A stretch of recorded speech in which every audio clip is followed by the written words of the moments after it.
Hey there, I don't want to be accused of giving information that only helps those with a lot of money. I think we all start from somewhere, and so I want to dedicate the next series, or let's see how far we can go, but with ideas and investment options for people who have 50,000 shillings and less.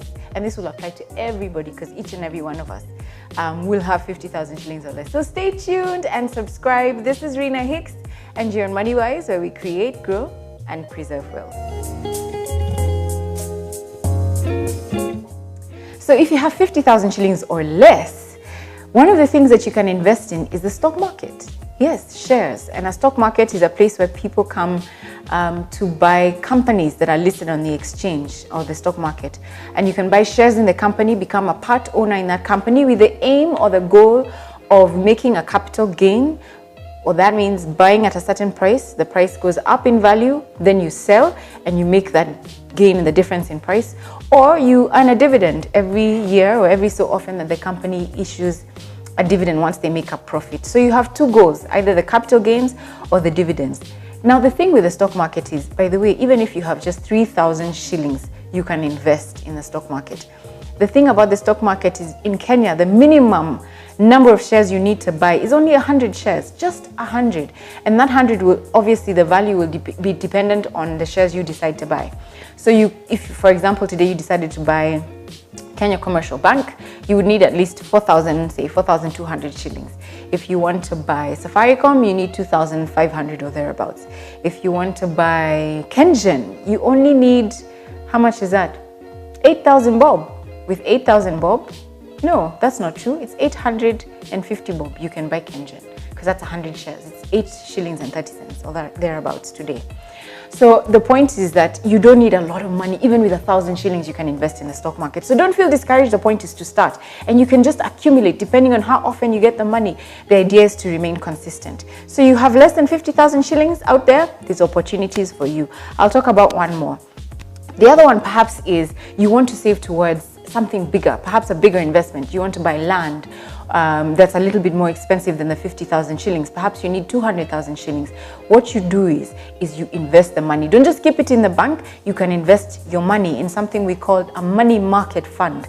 And you can park your money there and you will earn at least 10%, say 9 to 10% per annum on the income that you have there or the money that you put in there. So what you do is you put your 50,000 shillings in a money market fund. The beauty about it is that you'll be able to keep your money for as long as for as short as you like. Minimum is 1 month, and you can withdraw it at any point in time. All you need to do is give 3 working days notice. Imagine just 3 working days notice and you'll have your money back.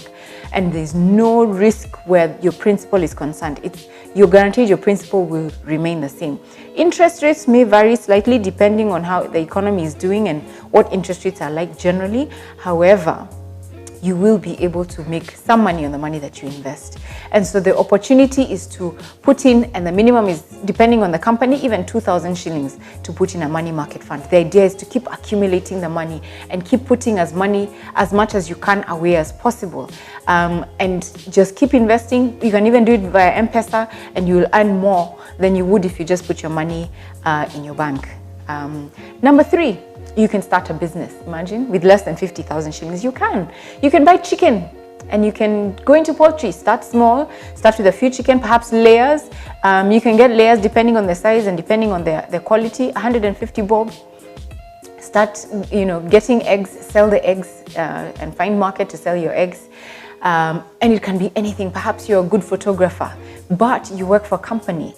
You can buy your own camera, a second-hand camera, a good one, for 50,000 shillings. And you can take pictures over the weekend at a wedding, charge 20,000 bob. Within 3-4 weddings, you paid your camera back and you've gotten another one. So there's opportunities. Maybe you're a musician, you used to play the guitar a long time ago, and you can join a band and buy your own equipment, your own guitar. You can get one for less than 50,000 shillings. You can. And join the band and have a gig. You earn 5,000 shillings a night. Imagine. You can. So there's opportunities out there. The other one I'll mention today is find a skill. Go back to school, find an online course that you can do to improve a skill, or to get a skill you don't even have. Perhaps you are a single girl, you're young, you're in your early 20s. You can actually make bachelor's food. Very yummy, nice food. gourmet meals that you deliver to their houses. Well, you can send someone, a rider. You don't have to go to their houses. And you can deliver food and you charge them a nice amount of money. Or you can cater for parties and things like that. There's opportunities for you to invest. So don't think you have little money. With whatever it is you have, you can start. I know a guy who started with 2,000 shillings and now has a I don't even know what the figure is, but he's doing very well in a tour and travel company in Kenya, helping people have an amazing time on their holidays. So it doesn't matter how much you earn and how much you have. The point is to start and be consistent. This is Rena Hicks and you're on MoneyWise, where we create, grow, and preserve wealth.